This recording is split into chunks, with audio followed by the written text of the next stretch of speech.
ప్రైవేటీకరణకు వ్యతిరేకంగా ఈరోజు 12వ తారీఖుని తలపెట్టిన ప్రజా ఉద్యమంలో భాగంగా ఈరోజు పోస్టర్ ఓపెన్ చేయడం జరిగింది. శ్రీ వైఎస్ జగన్మోహన్ రెడ్డి గారు మాజీ ముఖ్యమంత్రి గారు ఇచ్చిన పిలుపు మేరకు రాష్ట్ర వ్యాప్తంగా ఇప్పటికే రచ్చబండ కార్యక్రమాలు జరుగుతున్నాయి, సంతకాల సేకరణ జరుగుతుంది. వాటికి అనూహ్య స్పందన రావడం జరిగింది. ప్రతి గ్రామంలో కూడా వాలంటరీగా పార్టీలకు అతీతంగా ప్రజల భాగస్వామ్యంతో ఎంతో ఉధృతంగా ఈ రచ్చబండ కార్యక్రమాలు జరుగుతున్నాయి.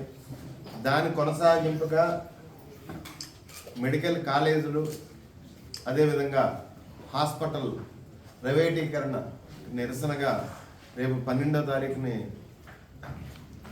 ర్యాలీ చేయడం జరుగుతుంది. నియోజకవర్గాల్లో రాష్ట్ర వ్యాప్తంగా 175 నియోజకవర్గాల్లో ర్యాలీ చేయడం జరుగుతుంది. ప్రజల భాగస్వామ్యంతో, మేధావుల భాగస్వామ్యంతో, విద్యార్థుల భాగస్వామ్యంతో, వైఎస్ఆర్ కాంగ్రెస్ పార్టీ కేడర్ భాగస్వామ్యంతో ఈ ఉద్యమం కొనసాగుతుంది.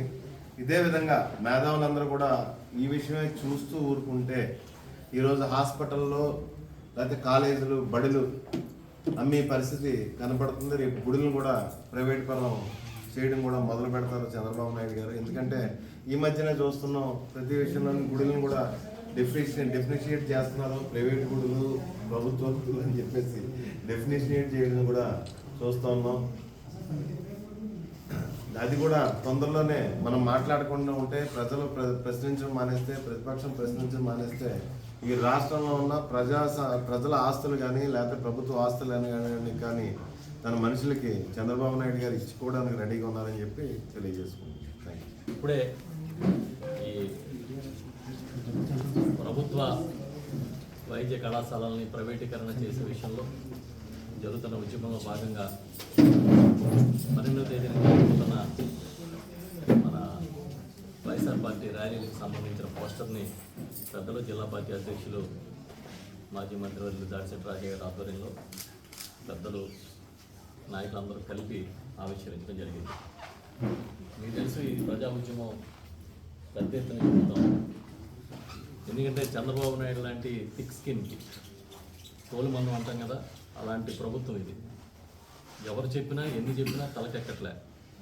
అందుకే జగన్మోహన్ రెడ్డి గారు ఈ కాలేజీల ప్రైవేటీకరణను వ్యతిరేకిస్తూ ఒక ప్రజా ఉద్యమాన్ని నిర్మాణం చేశారు. 1 కోటి సంతకాల సేకరణ చేసి ఇదిగో 1 కోటి మంది వీటిని వ్యతిరేకిస్తూ ఉన్నారు, ఇప్పటికైనా మీరు మార్చుకోండి మీ విధానాన్ని, మీ నిర్ణయాన్ని అని గవర్నర్ గారికి ఇవ్వడానికి ఈ కార్యక్రమాన్ని టేకప్ చేయడం జరిగింది. 4వ తేదీన జరగాల్సిన ఈ ర్యాలీలు ఈ మోంతా సైక్లోన్ కారణంగా 12వ తేదీకి వాయిదా వేశారు. రేపు 12వ తేదీన మేమందరం మా నియోజకవర్గాల్లో ఈ కార్యక్రమాన్ని నిర్వహిస్తాం. ఈ తోలుమందం ప్రభుత్వానికి చెప్తున్నాం, మేము ఖచ్చితంగా మీరు ప్రజాభిప్రాయం మేరకు నడుచుకోండి. అంతే తెప్పించి పబ్లిసిటీ అంతా మన చేతిలో ఉంది. ఛానల్స్, టీవీలు, ఈ పేపర్లో మనం ఏం చెప్తే అది రాస్తాయి. మహిళా క్రికెట్ని లోకేష్ గెలిపించడానికి రాసిన, మోంతా తుఫాన్ని చంద్రబాబు ఆపేయడానికి రాసిన, ఇవన్నీ మీ ఇష్టం, మీరు ఏం కావాలంటే రాసుకోండి, కానీ ప్రజలకు కావాల్సిన పనులు కూడా చేయండి అని చెప్తూ ఈ ఉద్యమాన్ని చేయబోతున్నాం. మా పార్టీ నాయకులు, శ్రేణులు అందరం కూడా, మేమందరం ప్రతి ఒక్కరూ ఈ ర్యాలీలో పాల్గొంటాం, ఖచ్చితంగా నినదిస్తాం. మా నాయకుడు జగన్మోహన్ రెడ్డి గారు ఏదైతే పిలిపించారో ఆ ప్రజా ఉద్యమాన్ని, 1 కోటి సంతకాల ఉద్యమాన్ని చాలా ఉధృతంగా గ్రామాల్లోని, అదేవిధంగా అన్ని పట్టణాల్లోనూ కూడా నిర్వహిస్తూ ఉన్నాం. ఈ నెలాఖరు కల్లా ఇంచుమించుగా ఈ సంతకాల సేకరణ కార్యక్రమం పూర్తవుతుంది. ఎక్కడికి వెళ్ళినా ప్రజలు స్వచ్ఛందంగా వచ్చి సంతకాలు పెడుతూ ఉన్నారు. Thank you. మన కాకినాడ జిల్లాలో జిల్లా అధ్యక్షులైనటువంటి మాజీ మంత్రివర్యులు గౌరవ శ్రీ దాడిశెట్టి రాజయ్య గారు పోస్టర్ ఆవిష్కరించడం జరిగింది. అలాగే మరొక మాజీ మంత్రివర్యులు కురసాల కన్నబాబు గారు, అలాగే మన కోట నరసింహ గారు మాజీ మంత్రివర్యులు, దొరబాబు గారు, ఇంకా కొంతమంది పేర్లు చెప్పబోయిన ఈ కార్యక్రమాన్ని ప్రజల్లోకి వెళ్ళిన తర్వాత ఎవరు ఊహించినటువంటి అనూహ్య స్పందన దీనికి జరగడం ఎదురవ్వడం జరిగింది.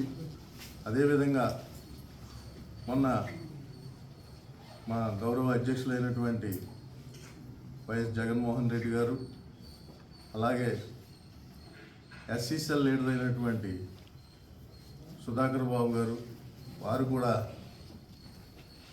జిల్లాల్లో ఉన్నటువంటి ప్రతి నియోజకవర్గంలోని ఎస్సీసీఎల్ ద్వారా కూడా ఏదో ఒక రోజున మన డాక్టర్ బిఆర్ అంబేద్కర్ గారు విగ్రహం దగ్గర ఈ కార్యక్రమాన్ని చేపట్టమని ఆదేశించడం జరిగింది. అదేవిధంగా ప్రతి చోట కూడా అందరూ కూడా చాలా అత్యుత్సాహంతో మా కార్యక్రమం అంతా కూడా ఈ కార్యక్రమాన్ని సక్సెస్ చేస్తున్నారు. అలాగే రేపు 12వ తారీఖున జరగబోయేటువంటి నియోజకవర్గ స్థాయిలో జరుగుతున్నటువంటి ర్యాలీని కూడా అందరూ సమిష్టిగా సక్సెస్ చేయాలని కోరుకుంటూ థ్యాంక్ యూ.